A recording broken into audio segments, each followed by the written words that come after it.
From To Keto LLC, it's Keto Woman Podcast with Daisy Brackenhall. Hello, Keto lovelies. I'm Daisy Brackenhall, and I've spent most of my life struggling with my weight and confidence, and have always had a difficult relationship with food. Even when I finally got to my target weight, after weight loss surgery and eating low carb, I couldn't maintain it and I was miserable. Keto has given me the freedom to fall in love with food again, without the constant gain, loss, guilt, virtue cycle of before. Health and happiness is where it's at now, running on fat. Welcome to the Keto Woman Podcast. Each week I'll be chatting to inspirational women, maybe even the odd man, to discover the secrets to their success so that I can share them with you. So what is keto? Keto is a way of eating that enables you to switch your body's main fuel source from sugar to fat. Who doesn't want to be a fat burner, right? But how do we achieve this? A great place to start is by keeping carbs to 20 grams or less per day. So things like leafy greens and above ground vegetables, plus some nuts and seeds, and the incidental carbs you find in things like dairy. Moderate protein, scale to your lean body mass, and then fat to satiety. Once you're in the swing of things, you can tweak it to suit you.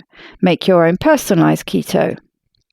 I'll be asking my guest each week what their keto looks like to show you just how flexible and fabulous this way of eating can be. I'm not a doctor, and most of my guests won't be either, so we can't give you medical advice. It's always best to work with your own doctor because they know you and your medical history, and so have access to the bigger picture. This week's extraordinary woman is Jessica Turton. Jessica is an accredited practicing dietitian and nutrition researcher based in Sydney, Australia. She successfully completed her Masters in Nutrition and Dietetics at the University of Sydney in 2017. Her Masters research project was to conduct a systematic review of all low-carbohydrate diets in the management of type 1 diabetes, and the review has recently been published. Jessica's passion and drive for nutrition not only stems from her love of science, it has also been influenced by her own health journey. Prior to studying nutrition at university, Jessica struggled with multiple eating disorders which took over 5 years of her teenage life and adolescence. In 2016, she learned about the fundamentals of human biochemistry and discovered the toxic role that calorie restriction played in her psychological health. This led to her beginning researching low-carb ketogenic diets, which she immediately implemented in her own life. It was this diet change that led Jessica to rekindle her love for food and experience what she likes to call food freedom for life. When Jessica became a qualified dietitian in 2017, she made a commitment to empower as many people as she could with the knowledge, skills and support to break free from the vicious dieting cycle and truly experience food freedom for the rest of their lives. Jessica provides nutrition and dietetic services via Ellipse Health and enjoys working with clients all over Australia and internationally via phone and Skype to help them reach their individual health goals. This was one of those episodes where I had to keep a really strict eye on the clock because I could have gone on chatting for hours. Jessica has promised to come back on the show to chat some more soon.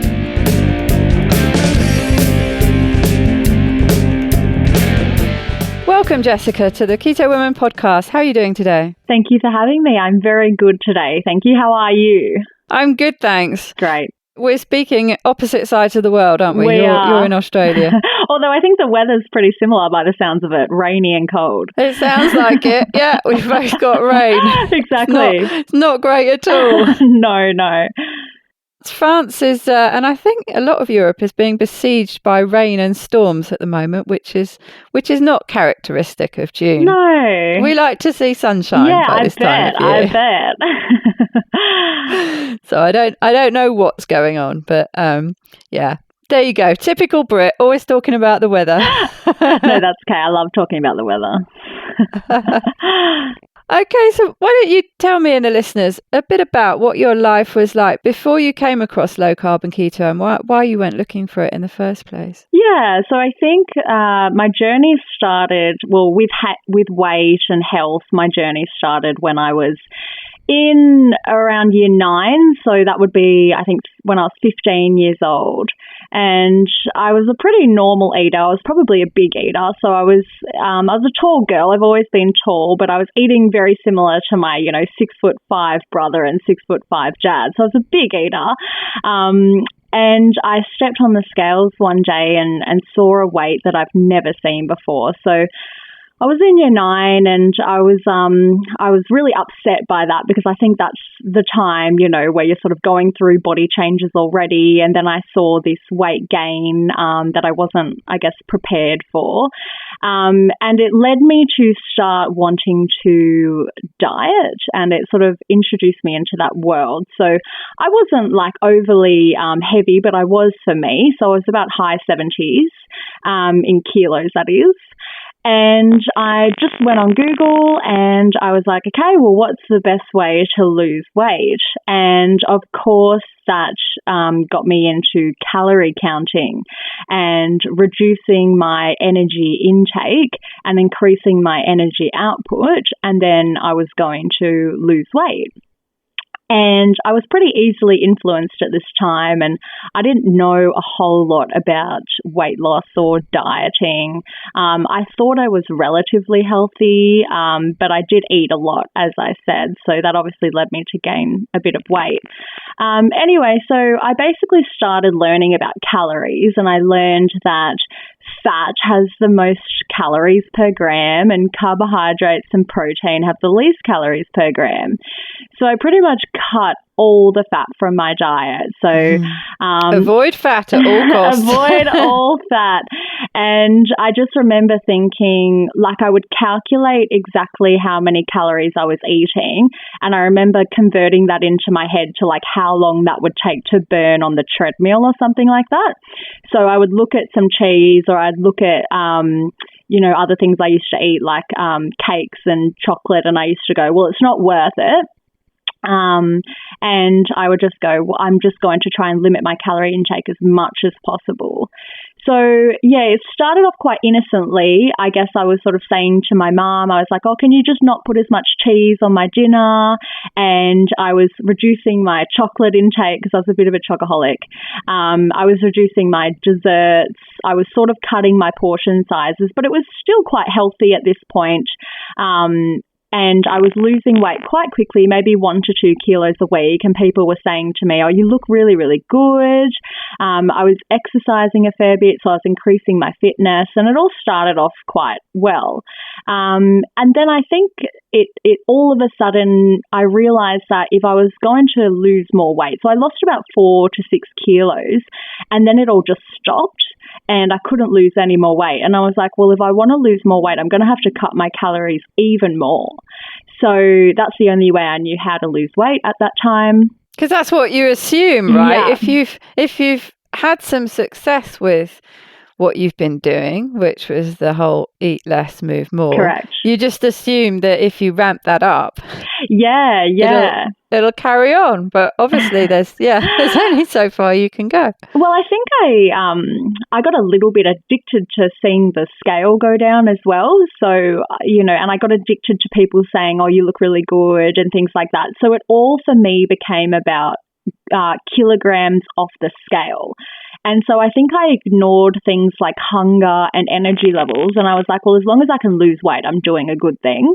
And so at that time, it wasn't really hard for me to reduce my calorie intake even more because the weight loss motivated me.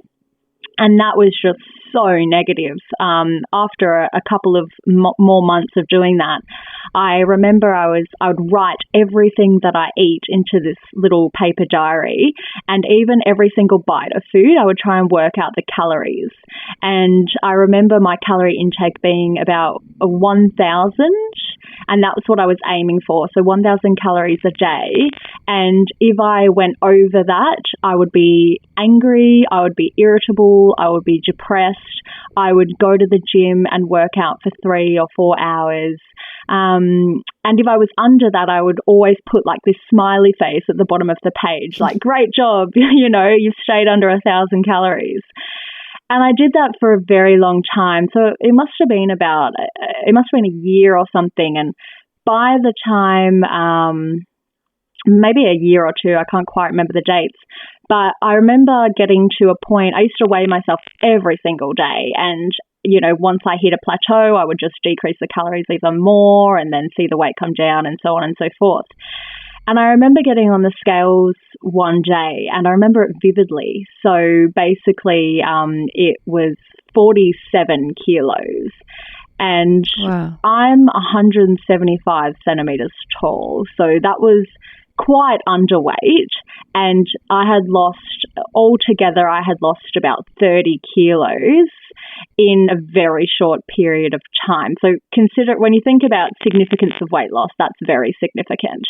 And I was very thin, so people around me, like even my parents, they would say like, do you need help? What do we do? Like people just didn't know what to do because, and this is the part I'm getting to in a moment, but I completely changed in my personality. So like I was a completely different person. People didn't know who I was anymore. I actually lost a lot of my friends. So I had some really good friends and then they just didn't know how to approach me. Because my mood was so dependent on what I'd eaten that day, and because I kept pushing my calorie intake lower and lower and lower, my brain wasn't getting the nutrition it needed. And, we know about a lot of the psychological consequences of starvation too, like depression and isolation and things like that. And I was definitely experiencing all of those. Like, if my friends invited me out, if it had anything to do with food, I just wouldn't go.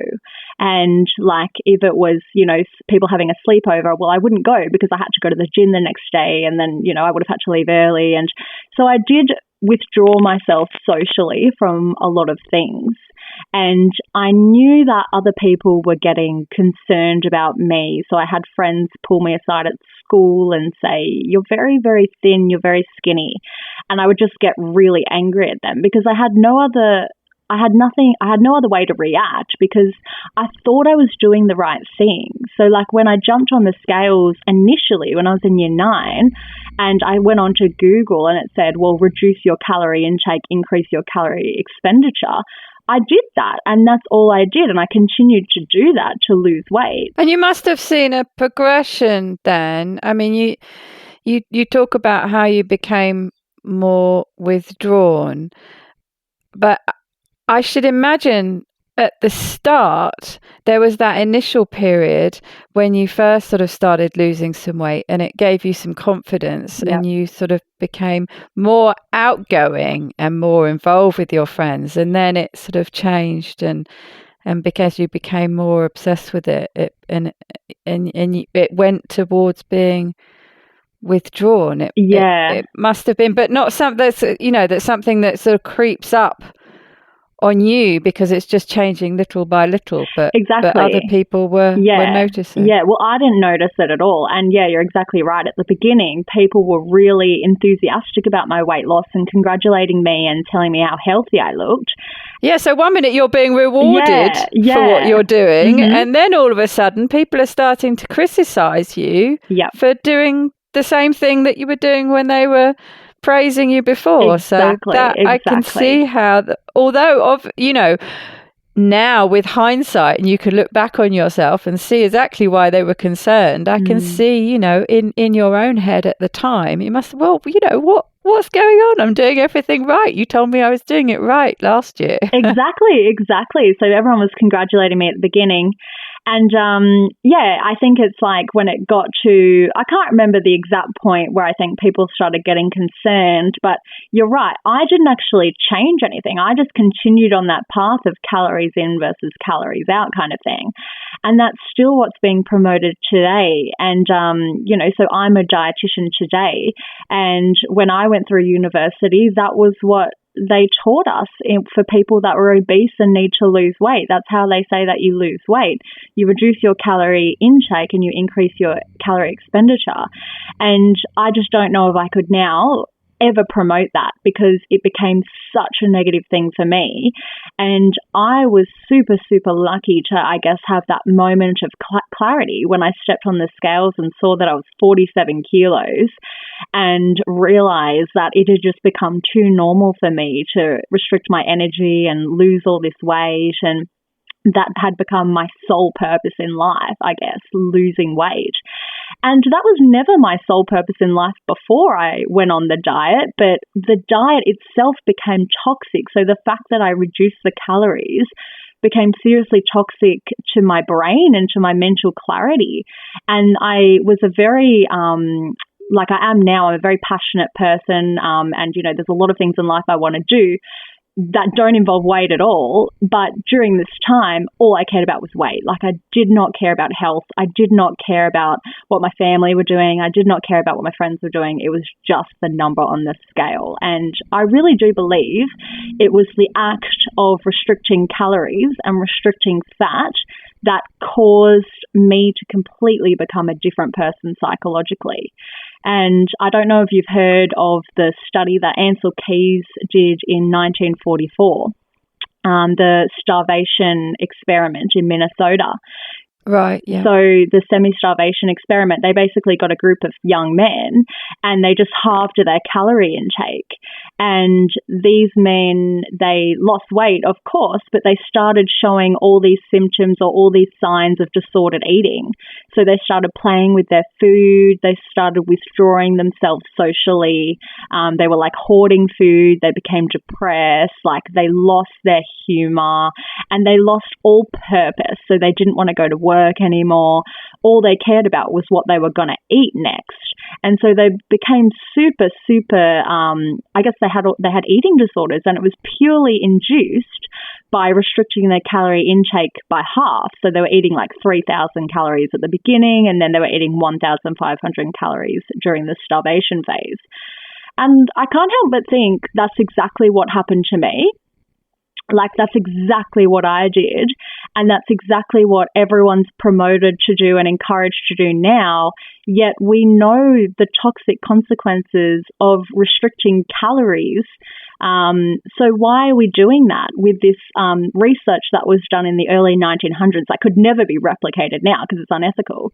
But we have that hard research, and we were actually introduced that research at university, and they introduced it to us in the disordered eating lectures.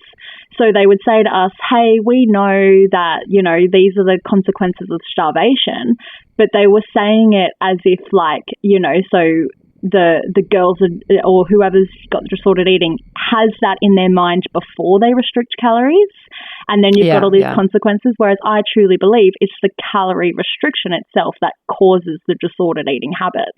Yes, that's very interesting, and I think it's just particularly applicable to teenage girls. I mean, you know, I can remember what it was like to be that age, and it's, you know, it's especially if you're carrying a little bit more weight. Yep.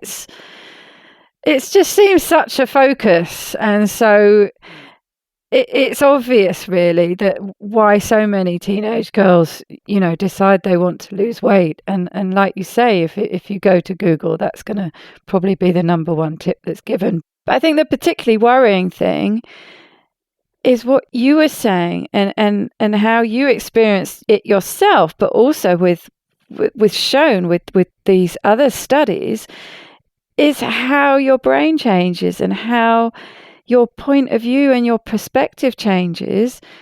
So you don't realize, you don't have that ability to look at what you're doing and realize it's all going sideways. You're just in the midst of it. Yeah. And, you know, what happens? How do you snap out of that? And you know, you can see completely how people tip into anorexia and become really, really ill and can't snap out of it because their brain changes. Yeah, the psychological effect. How did that happen for you? What was it that made you stop and change? Yeah, I think, as you say, I didn't see it myself, but having all the people around me get so concerned Like I remember I would see on social media at the time, people would be talking about me on social media because it was back in the days where you didn't have the private chat. And I would see people getting so worried about me, like my friends and my family. And then I remember my dad, like going on this long drive with me and telling me all about, the consequences on my growth and things like that. And I was like, geez, he's overreacting, isn't he? Kind of thing. But when all of those things piled up, I started realizing, oh, maybe I actually sort of do have a problem that I couldn't see, but it literally came from all these other people, I guess, around me. And because who cares about things like that when you're a teenage girl who just wants to be slim? I don't care if my periods have stopped. I don't care if I'm not going to grow as tall. I just want to be thin. Well, exactly. I actually thought, yeah, exactly. So weight loss was my number one priority. You're right. Like my periods had stopped and I didn't care. Like it was 2 years without my period. And I remember telling my friends and they looked at me like so concerned. And I was just like, it's fine. Like it'll come back kind of thing. And I think another point as well, when I did step on the scales that time where I saw the 47 kilos and that was my lowest point, that 47 kilos, I guess the last time I stepped on the scale prior to then, it was like 50 kilos. So I had dropped 3 kilos without even trying. And I think that actually scared me. So I got to the point where I was like, oh my gosh, I'm so like trained to lose weight and restrict my calories that I've just done it without trying. And I sort of would feel myself and I would just kind of get concerned about my own, like myself. So after I stepped on the scales and saw that weight drop without trying, I was like, okay, maybe I do have a problem kind of thing. But that was a realization that happened at the very, very end of the journey, I suppose, the weight loss journey. And, I did at that point say, okay, well, maybe I should try and think about my health now. So I did have this really positive turning point where the focus came off weight and more onto health. And the problem was, though, I had completely lost tune with my body and eating habits, and I had no idea how to eat. I had no idea like what was healthy anymore because all I saw food as was calories. So they were just a number to me. I didn't know what was healthy. I didn't know what was unhealthy. I didn't know how much food I should be eating. It was all just like completely like I had no idea at this point. And I'd lost touch with my hunger and satiety signals. So because my pure focus was on losing weight, I didn't care if I was hungry. I would just push through it. And now I'm trying to tune back into all of these things and they just weren't there. Like I had no satiety signal. I had no hunger signal. So I could pretty much just eat and eat and eat and eat. And that sort of led me into the next part of my sort of, I guess, eating disorder journey, which was a binge eating disorder. And so because I would say, okay, well, you never used to let yourself have cheese or you never used to let yourself have creamy pasta.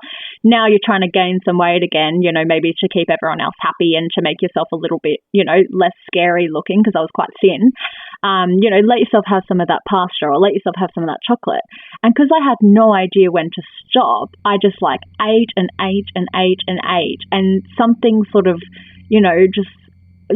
like I became a different person again that I didn't recognize that could go into the kitchen, try and make myself a lunch, and I would end up just being in there for 3 hours eating every single piece of food that was in the fridge, in the cupboard, and everything I had once restricted myself, I would just let myself, well, I didn't let myself, I couldn't control myself. Like I would just eat everything. It's almost like a survival mechanism. Exactly. Kicking in from, well, you've been starving me for all this time. I'm going to take advantage of the fact that you're eating and cram in as much as I can in case you go back to the starvation mode again. Yeah, something like that. And I also became like very like anxious as well. I got these feelings of anxiety and I guess panic that I'd never experienced before. So like I would eat so much and then I would get so anxious and irritable because I'd eaten so much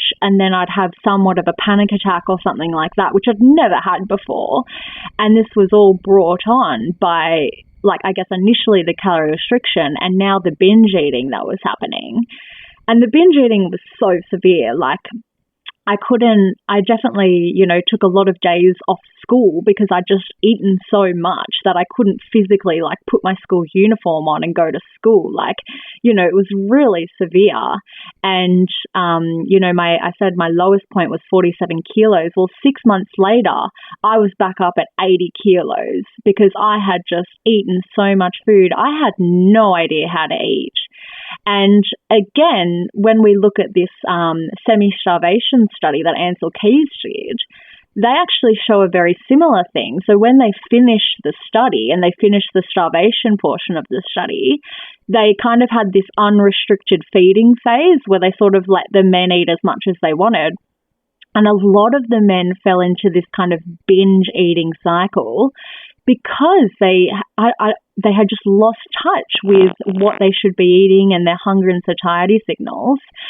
And I think I was eating a lot of those foods which I had once restricted. So it was very psychological and it was very damaging to my health. Other people would see me gaining weight thinking, oh, thank God, she's getting healthy again. She's looking better again. But I think psychologically, I was in a much worse place when I was binge eating after that calorie restriction phase.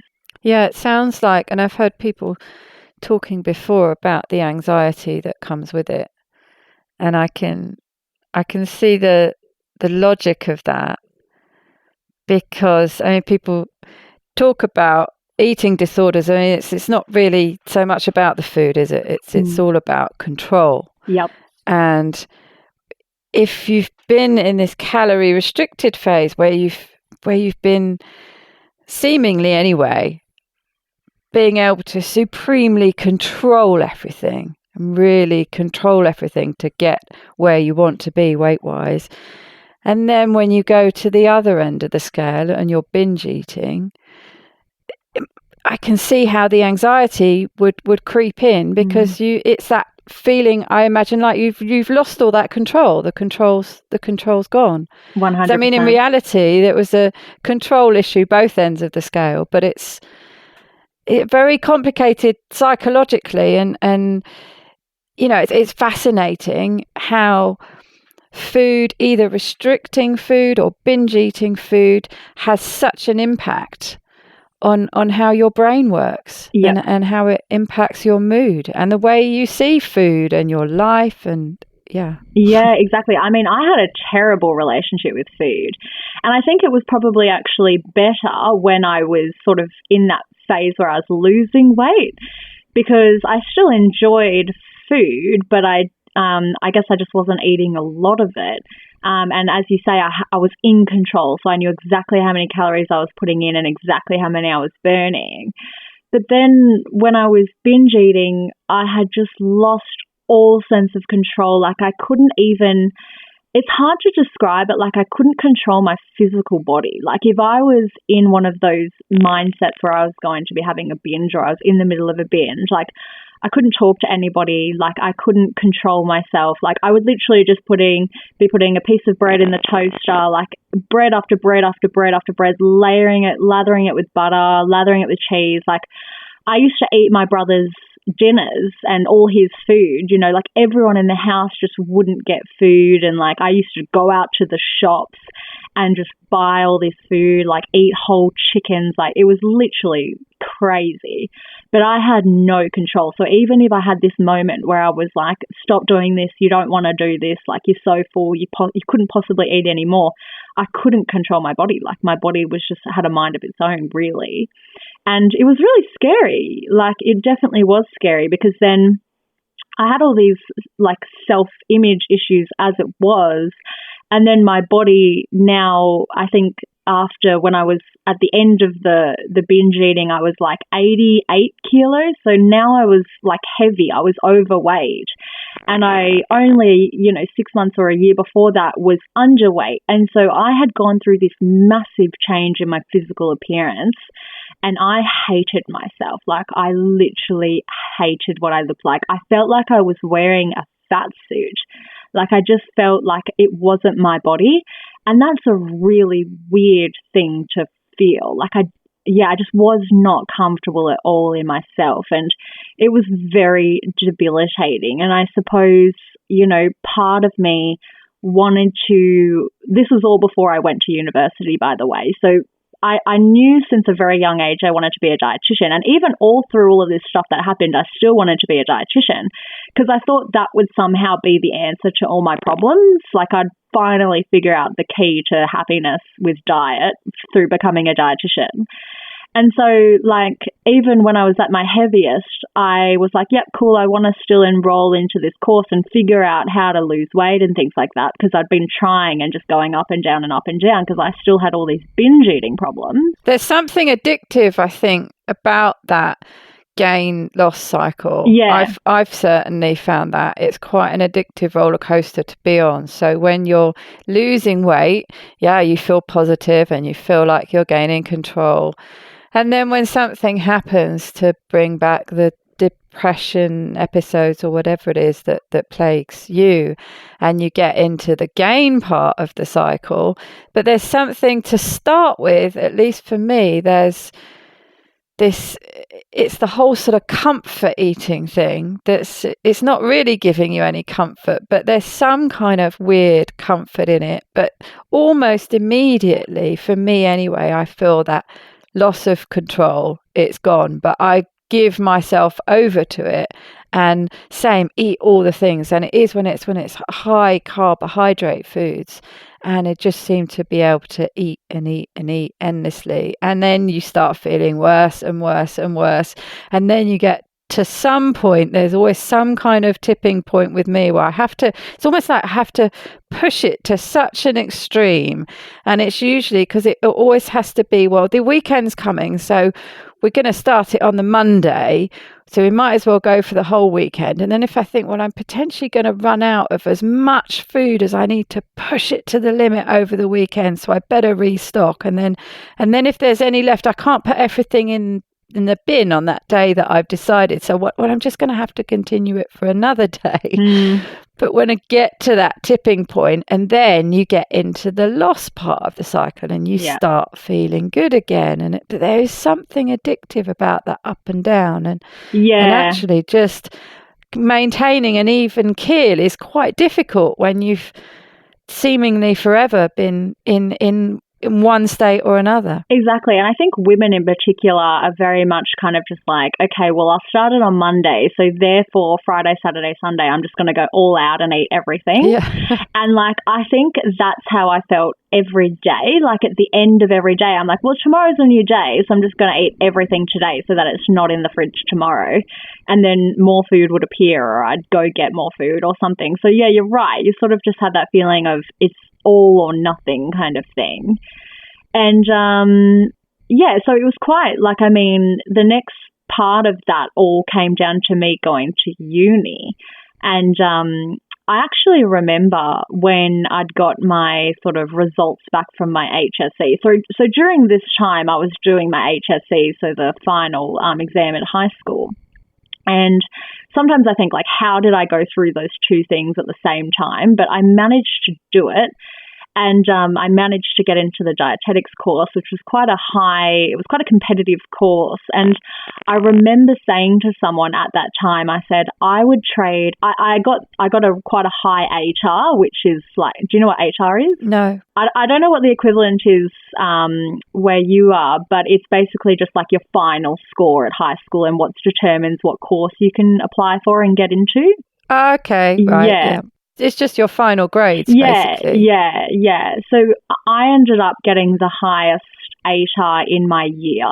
And I remember saying to someone, I was very determined because I wanted to get into this particular course. And I remember saying to someone, I would trade that HR and I would trade the university course just to be skinny again. Like, that's all I cared about, just being skinny. Like, I did not care about my future. I did not care about my achievements. Like, I would have just traded that. And that was really upsetting. Now when I think back, it sounds really upsetting. But at the time, I was just like, if it was possible, I would do it. You know, I would do whatever I could.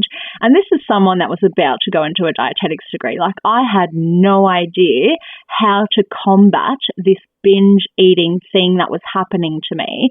I just kept gaining weight. I had no idea what to do. And so then I was, I guess, just hoping that the answers would be there for me at university.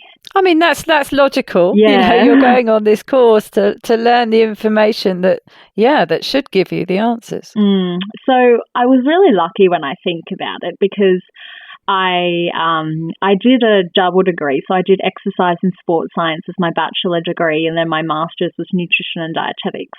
And I think if I went straight into nutrition and dietetics, I wouldn't have got the same, I wouldn't have learned about low carb diets, that's for sure. So when I was doing my exercise and sports science degree, it was more based on like human biochemistry and anatomy and how the body works and science, as opposed to like guidelines, the Australian dietary guidelines and things like that. So I think it was exercise biochemistry. And my lecturer was talking about, fuel utilization, and talking about, well, if you want your body to burn fat, insulin needs to be low, because when insulin's high, fat gets stored and it doesn't get burned. And it was that really simple piece of information which made me think, oh, like that's the complete opposite to what I thought. Like I thought you just had to eat low calorie and it was all about calories. But this is showing me that the carbohydrates, whatever's stimulating that insulin to be turned on or produced in higher amounts, is going to cause the weight to be gained or stored, or inability to lose weight. So straight away it just clicked to me. I was like, well, then if you reduce your carbohydrates, then you'll be able to lose weight. And so at the beginning, it became all like I went into sort of the low carbohydrate, high fat diet world because I just wanted to lose weight, right? Like I was still focused on weight loss. That was more important to me than my health still at this point. But then I noticed, I guess I did a low carb, high fat diet for about 6 months to a year. And the more I brought my carbohydrate down and the more I increased my fat, the less binge episodes I would have. So it wasn't like overnight I just stopped binge eating, but over a period of about 12 months, I went from being someone who literally had about 5 binge eating episodes a week to having maybe once a month binge eating episodes, which was a huge change for me. And it was incredible. Like my quality of life improved so much, and I started to actually really enjoy food again, and learn to love what I was eating again. And I had this like freedom from food. Like I could go to uni and then just like not eat the whole day and I would be okay. Like I'd be fine. Like I would still have all the mental clarity I needed, and I wouldn't get this like feeling like I needed to rush home and eat everything in the cupboard. And because, I had gone through a lot of disordered eating habits, I suppose, and experiences, I didn't like eating around people. So that was still an issue for me. So at uni, I didn't like having lunch in front of other people. So having a really nice, healthy, high-fat breakfast, low in carbs that could sustain me across the whole day was really, really beneficial and helpful to me at that point. And then I guess it was after I'd finished my bachelor degree and I was in between my bachelor degree and my master's degree that I discovered ketogenic diets. So really dropping those carbohydrates to 20 grams a day or less, and increasing the fat and monitoring my ketones. And I can't remember, I think I just started listening to a podcast and found it on there.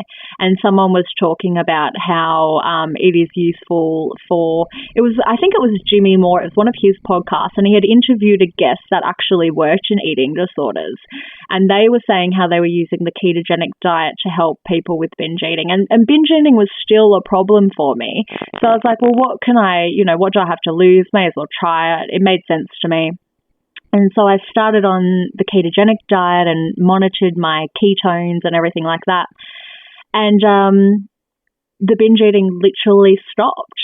And, I could eat as much fat as I wanted. Like if I felt like I was going to go into one of those sort of binge eating episodes, that would psychologically kind of take over me. And it's like this feeling in your chest, you start getting anxious, you start getting irritable, and you sort of feel like you just are going to lose control. Like that's how it starts to get.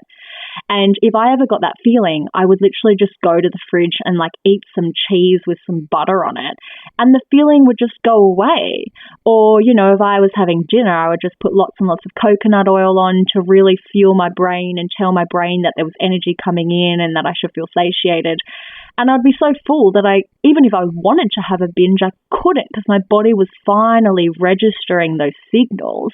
And I finally got my appetite back. Like, I learned to feel these signals of satiety, and I learned to respond to them. And before finding ketogenic diets, and low carb diets, that was like, you know, I never thought that was going to happen again, to be honest. Like, I thought my life was just going to be a life of binge eating and weight increasing, really, which was a very sad outcome.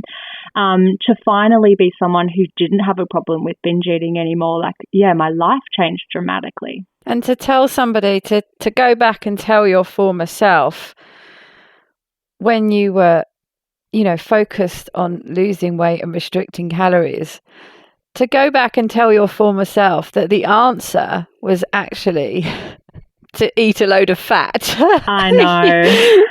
You would have just laughed in your face, wouldn't you? You must be crazy. That's got to be the worst thing. If only I knew. Well, that's the thing, because like, even when, you know, my former self was trying to be healthy, you know, I'd look to the Australian dietary guidelines and I'd see all those healthy whole grains, and I'd be like, right, well, if I just eat more of those, I should be fine, you know, restrict my fat. And I kept trying to go back to that healthy eating guideline approach, and it would just make everything worse and worse and worse. And I think like that's now why I'm so passionate about the ketogenic diet and low carbohydrate diets. And more than anything, I'm passionate about it because of the food freedom, because I know psychologically so many women are affected by this negative dieting cycle that they just are on for like 20, 30, 40 years.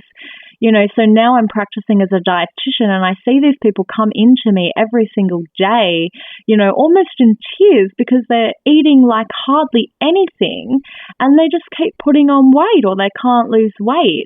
And it really upsets me and kind of angers me that no one has been able to give them this amazing tool before. And like, I'm so happy to be the person that can, you know, help people with it and give the people the right tools now. But I definitely think like it needs to be more widely spread, and you're definitely a part of spreading it, which is fantastic. But yeah, you're right. Like, if only I knew, you know, years before this all happened, if only I knew this originally when I stepped on the scales when I was in year 9 and I wanted to lose weight, if I knew the right way to do it that wasn't going to create all these toxic side effects, I would have had 5 years of my life that I would have enjoyed, that would have been high quality, lots of friends. Like, my life probably would have been a lot more fuller. Like, I lost a lot of years of life because I just hated myself and I hated everything, and all I cared about was weight loss.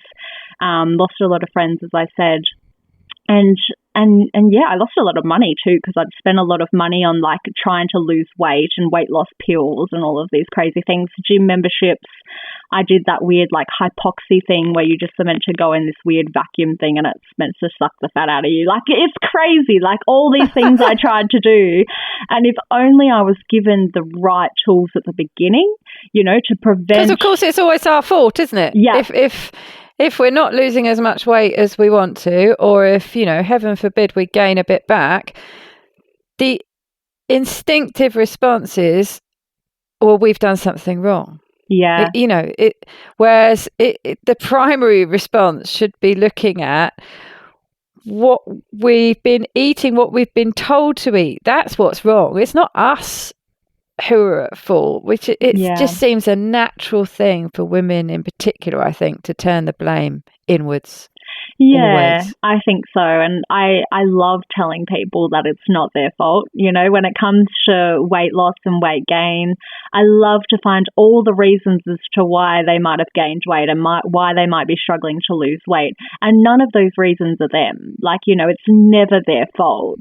And yeah, you're right. I think when I was in the midst of all this eating disorders, especially when I was losing weight at the beginning, people sort of looked at me like, what have you done wrong? Like, what have you done to yourself? Kind of like, especially when I was very, very skinny, people were like blaming me. And a lot of my friends were very angry at me.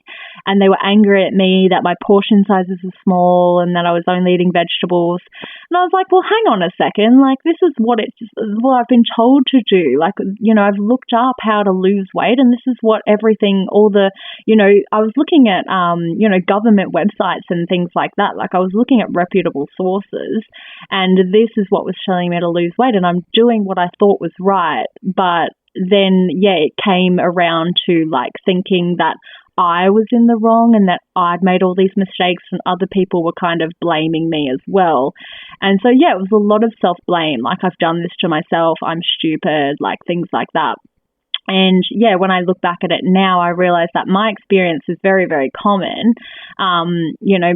to lesser degrees to some people. But I do believe that everybody who is struggling with weight is constantly on this kind of like negative cycle where they all of a sudden get motivated and they're like, right, I'm going to do something. They look up how to lose weight, or they go to a dietitian, or they go to a doctor or whatever. They just get told to cut their portions, cut the fat. Okay, cool. Well, that works for like a month or two, and then they realize it's so unsustainable, or, they go to a party and they cheat or something, and then they go, oh, well, I may as well just eat this, and then they gain the weight again, maybe more, and then they realize they need to lose weight. And it's just this cycle that goes on and on and on, and you're gaining weight and you're losing weight. And at no point are people thinking, well, what is good for my health? What should I eat for my health? And I think partly society has ingrained into us as well that it's all about weight, and thinking about food purely as something that's going to make you increase or lose weight is really upsetting, because I think a major part of my recovery and being able to find health myself was looking at food like, okay, what is this food going to give me? What micronutrients is it going to give me? What is it going to do for me in the long term? How is it going to keep me, is it going to give me energy for my 8-hour shift at work?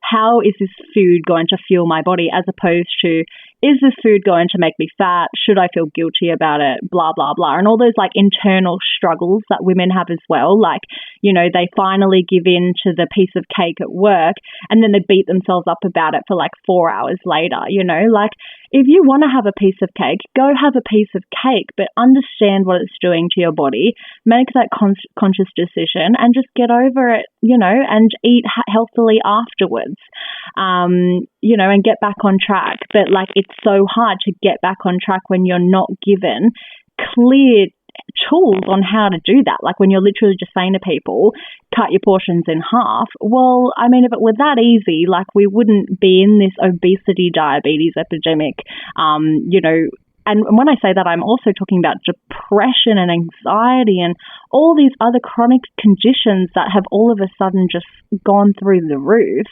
And I think a lot of it is down to the poor dietary advice we've been given and been following. So it's really upsetting. Yes, and of course it makes just the purely physical aspect of it so much more difficult if you have all these mental health issues to deal with at the same time. Something that is difficult enough to do if you're feeling great and on top of your game. But if you take that away and you're feeling like absolute crap, how on earth are you supposed to do those things? Just eat less and move more, and that's fine. Well, it doesn't work at the best of times, so how's it going to work at the worst of times?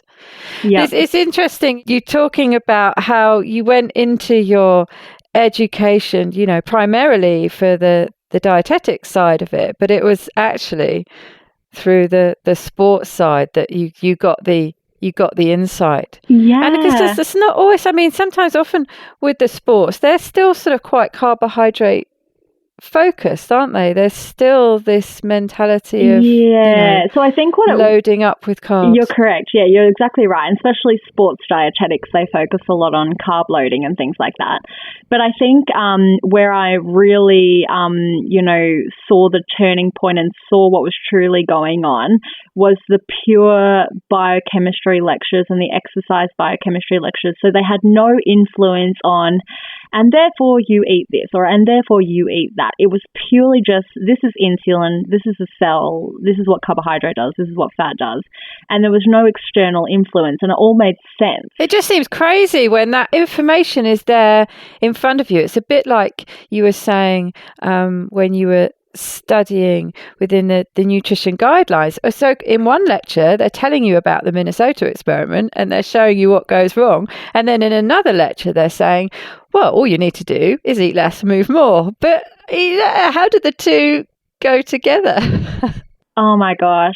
No, I still don't understand that to this day. And yeah, that's the thing. I mean, I learned these things in my undergraduate degree and in the pure science lectures. And then I had to go to my master's degree, which was very much like a lot of it was just like the Australian dietary guidelines. And then you'd say, well, how did you get to that result from everything I know about the human body? Like, 1 minute we're learning that we need to reduce our insulin levels and that's how we burn fat. And then all of a sudden you're just randomly telling us we need to eat 6 to 8 servings of whole grains a day. Like, you're right. It didn't match up. And yeah, exactly. Like the whole Minnesota starvation experiment. I mean, that connection didn't actually click to me until after I'd finished uni, and I was like, well, hang on a second, because I mean, at this time I had learned about low carbohydrate diets, and I'd been using low carbohydrate ketogenic diets before I actually went to uni. So I had to consciously, understand the difference between what I knew from my own research and what I knew to be true and what had worked for me. And I had to separate that from a lot of stuff I was being taught at university. So I had to keep that conscious separation going. And so that's why I think when I learned about the Minnesota starvation experiment, I was just like, whatever, just learn this, get through this. And then after I graduated and I looked back through my notes, I was like, well, hang on a second, that makes complete sense. But why are they teaching us that and then also telling us to cut calories to lose weight? Like, I don't get it. The two don't go together, do they? So I was going to ask you that. Did you find with study, I can remember Richard Morris talking recently about having to study for an exam, and he said he just loaded the information really close to the exam because he didn't want it in his long-term memory. He just wanted to load it in there, short-term memory, just to get through the exam so that he could then forget about it, because he knew it wasn't right and it wasn't, with his didn't align with his way of thinking, and he just wanted to have that information in his brain for the minimum amount of time possible. Did you find you were having to do that a bit? Well, I wish I had Richard to give me that piece of advice when I was going through uni, because I think I've always been always trying to do well in everything I do. So even if I don't enjoy something, I still want to do well in it. So, I was always overly prepared and always studying and always, trying to learn as much as I can. And yeah, I guess I was struggling so much throughout my master's degree, which was a year of coursework and then a year of research and placement. So it was really only the coursework where I was struggling, because I couldn't fathom, I didn't get it. Like at the beginning of my coursework, I was questioning things. So I was kind of just like, I was questioning, but why low fat? Why calorie restriction? Why not low carb? Can you prove to me that fat causes heart disease? Like, I was questioning these lecturers and I was questioning what I was learning. And that questioning was not being well received. So even though I knew from my experiences and through my own research that what I was doing was the right thing, at least for me at that time anyway, it was very hard to communicate with the sort of typical, like the standard dietetics kind of, the lecturers and the researchers there. They were in their own little dietetic bubble, and I don't think they'd had anyone challenge them before, and I got shut down. So if I did a presentation on the paleo diet or something, for example, because I remember there was one point where we had to talk about fad diets. And I talked about the paleo diet, and I was talking about the pros of the paleo diet, and then everyone else got up after me and was talking about the cons of the paleo diet, and everyone was laughing about how funny it is that people think saturated fat from coconut oil is healthy, and how funny it is that, you know, Pete Evans, this, you know, like quack who's meant to be a chef, is suddenly talking about nutrition. And it was like bullying. Like, everyone in this dietetics degree were just laughing about all these people who, you know, thought it was like healthy to increase their fat, and people were laughing at me. So like when I got up there and like gave my presentation, people were like talking under their breath, and even the lecturers were talking under their breath. Like, wow. I didn't, you know, get a good mark either. And so I could just tell that, you know, this wasn't going to be supported. My way of thinking wasn't going to be supported. And my critical thinking approach, which is usually promoted in dietetics, was shut down. So I really would have loved a lecturer to come up to me and say, you know what, that's really interesting that you're interested in this sort of dietary approach. Why don't we explore it together? Why don't you show me some research?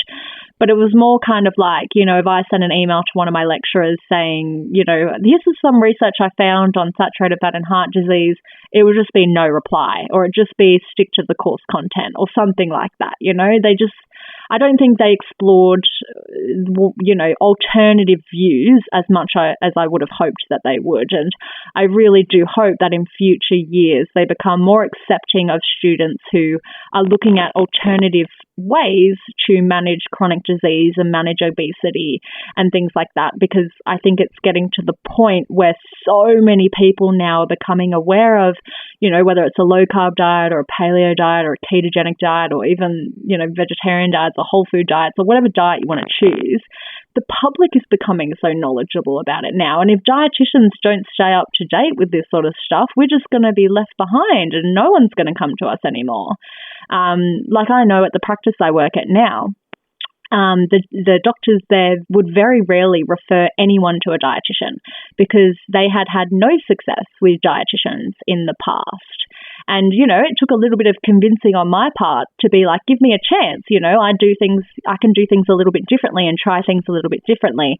You know, give me a chance, because they knew that every time they would send a patient to a dietitian, it wouldn't be effective, which is really, really upsetting.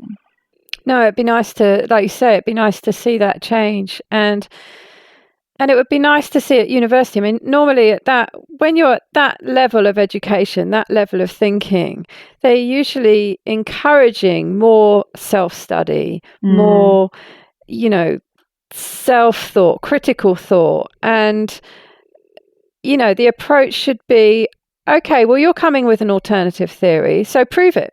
You know, do the research and sell it to me. Yeah, I would have loved that. Even if, because I mean, that's the thing when, you know, in something like a debating society, you can debate something that you don't personally believe in. But if you can find the evidence to support it, that's what it's all about, isn't it? Presenting a winning argument, doing the research and putting it forward.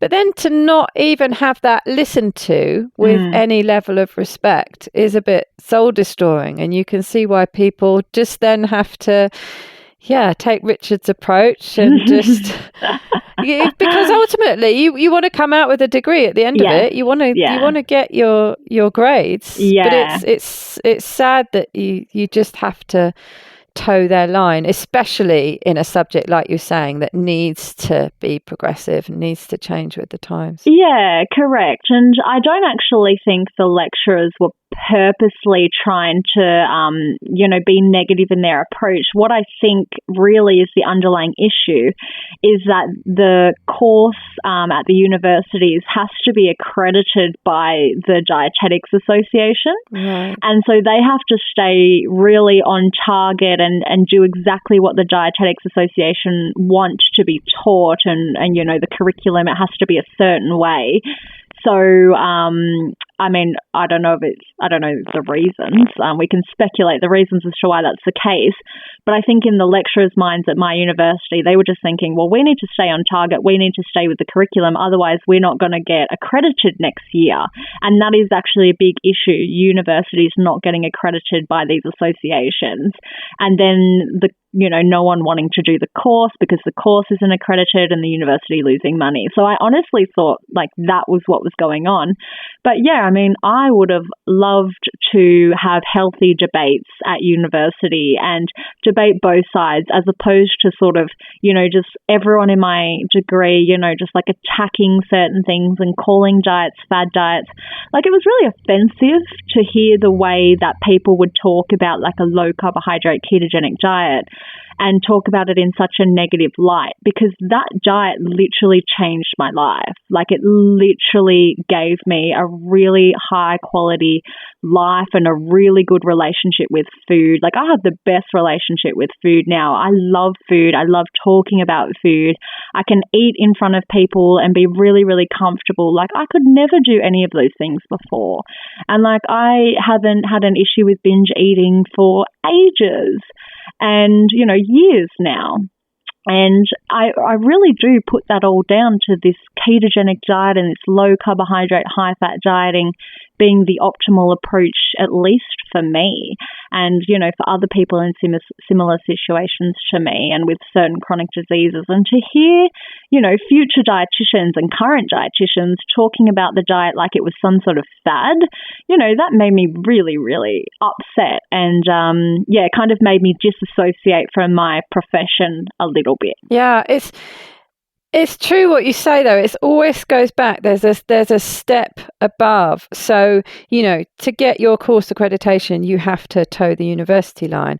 The universities, to get their accreditation, have to toe the line from what the dietary guidelines are. And, that's why it's so important that the work that people like Nina Teicholz are doing to get those guidelines changed, because if it can be changed from the top, then it gives everyone the freedom downstream to be able to change their approach, doesn't it? And all of a sudden, everything could change. Exactly, and just takes time, doesn't it? It takes to get these things changed. It does, and because they can't. I think Richard's talked about this as well. How it has to be a slow change, that you have to change by small increments every year.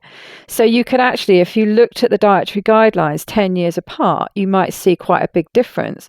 But you're not going to see it from one year to the next, because effectively, to do that, they'd have to say what we said last year was completely wrong. So they have to change it sort of bit by bit to not put their hands up and say they got it all wrong, because I suppose apart from anything else, you open yourself up to litigation, don't you? Yeah, and I mean, one thing that really has helped me out is acknowledging that the Australian dietary guidelines, and I assume this would be similar in the US and the UK, but the dietary guidelines apply to healthy populations only. And, that's really helped me because, I don't think there's many healthy people left. We all have some sort of risk marker or risk factor for disease, whether it's central adiposity, whether it's high cholesterol, whether it's anxiety or medications that we're taking. Like when they do those studies that they put in the Australian dietary guidelines, they find people that are completely healthy, on no medications, their cholesterol's perfect, their blood pressure's perfect, their weight is perfect. These people just don't exist anymore. And so, all those studies that they're using in the Australian dietary guidelines apply to people in, what they consider to be perfect health. And nobody that walks into my door as a dietitian is in perfect health. Everyone has multiple, diseases or conditions and comorbidities. And even if they don't have any diseases, they've got multiple risk factors of disease as well, or they're on multiple medications. And even myself, like I wouldn't classify as a healthy person in those experiments or those studies because I've got a high LDL cholesterol, so I'd be kicked right out.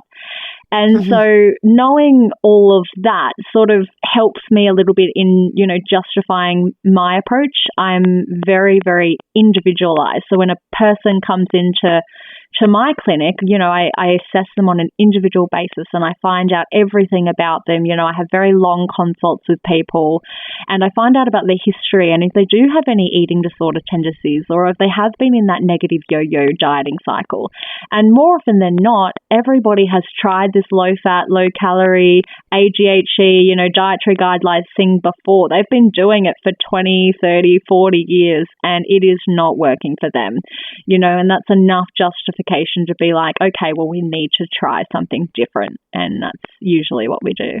Brilliant. Well, I could go on talking for ages, and I'd love to hear more about what you're doing now and the practice that you work in. Perhaps you could come back and share that with us another time. Certainly. But maybe we could wrap up today with a top tip from you to the listeners. So I think my top tip would always just to be go back to basics.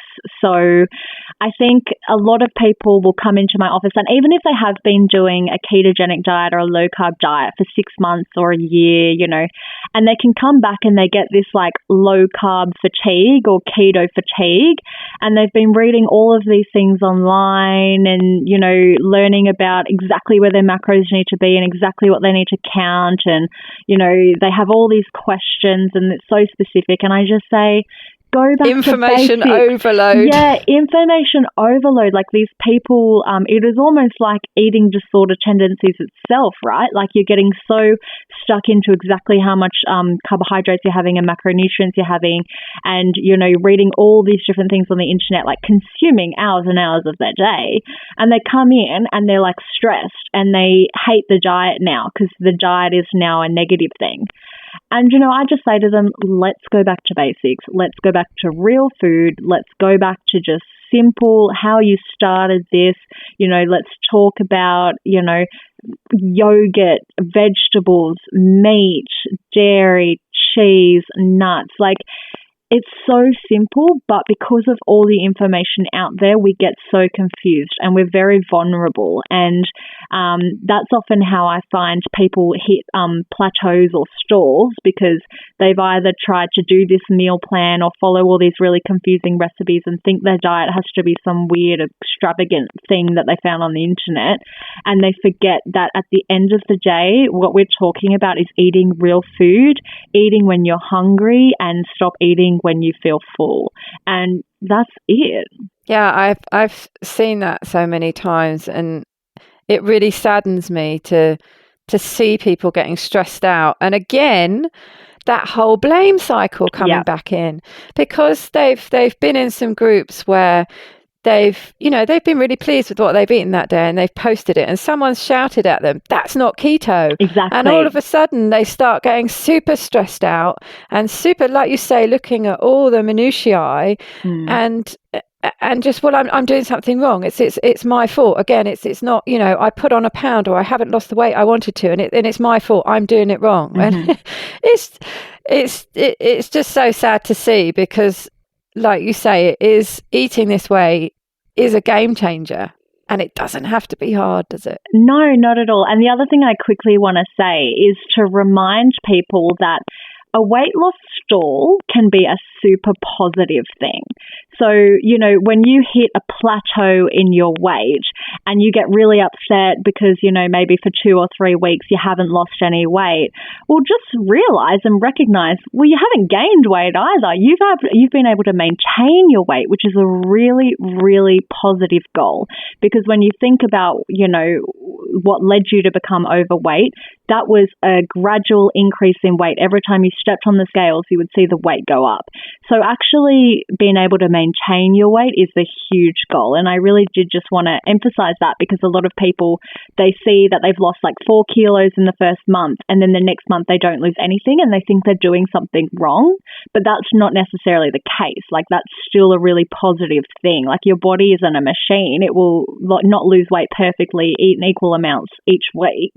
But it's still a really positive thing to be able to maintain weight. Exactly. And there are 2 things actually that I say to people who have the same issue with stalls and plateaus and think they're doing something wrong and it's not going right. One is to look at the bigger picture. So when you've been on this journey for, say, 6 months, is to take the average of your weight loss over that time. Because like you say, it's really normal, isn't it, to have a good weight loss 1 month and then nothing the next month and then maybe even gain a bit the next month. But actually, if you take an average over the whole time, you'll see that your weekly loss is probably really good. Yeah.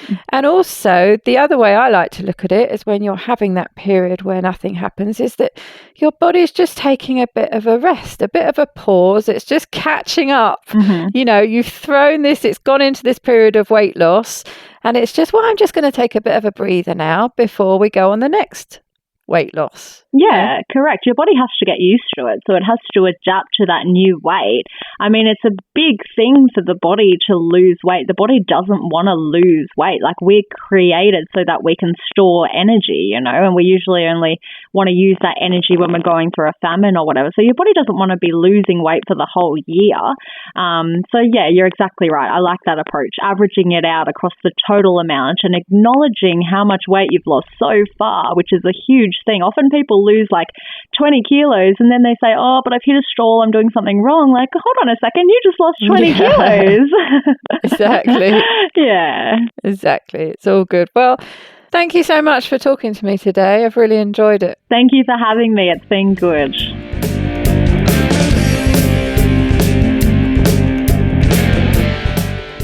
To get the resources and links from the show, please go to ketowomanpodcast.com. Are you my next extraordinary woman? Maybe you've got an idea for a show, a topic you want to hear about. Let me know how I can tickle your earbuds by dropping me a line at daisy@ketowomanpodcast.com. If you fancy joining me on this exciting adventure and want to help me create new episodes, please go to my Patreon page at patreon.com/ketowoman or simply hit the support button on the Keto Woman podcast website. It's thanks to the two keto dudes that I'm hosting this podcast. So please consider heading to their Patreon page at patreon.2keto.com and help them bring you more podcasts like this one. Please help other people hear about and find this podcast by reviewing the show on iTunes and Facebook. Every star and review really does help. It doesn't go unnoticed by me, the people who regularly like, share and comment on my posts. Your support means the world to me. Thank you. This week's quote is from Kate Lepage and is a reminder for anyone who is recovering from an eating disorder to just take a breath and reflect on how far they've come and to be kind to themselves when it feels like things aren't always going quite to plan. My worst days in recovery are better than the best days in relapse. Bye-bye, Keto Lovelies.